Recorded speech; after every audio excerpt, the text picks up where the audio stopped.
And many of those decisions are going to be about resilience. And we talked about cyber resilience, and that's an easy conversation to start with. But most enterprises in the city understand well there isn't a government body that protects their data and their networks and trains and holds their people to account for cyber.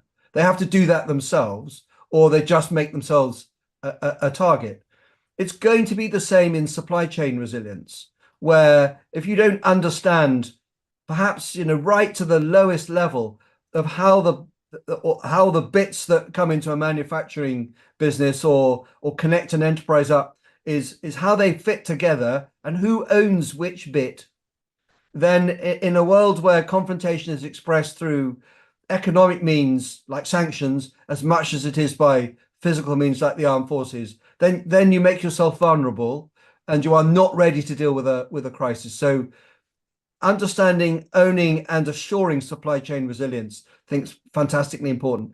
And then there is this third element, which in the world we live in, people like me, slayers of nations, we understand we can do some physical things, but the great thing is every adult in my own and my opponent's population is basically connected to the internet now.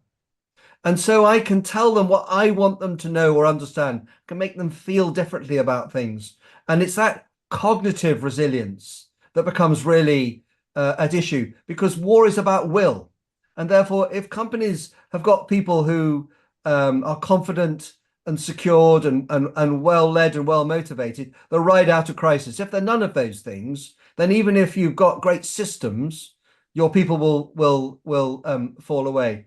And in that setting, and perhaps going an order of magnitude down, there are two things that seem to set companies that are resilient apart from those that are not. And the first is the senior leadership drives training and preparation.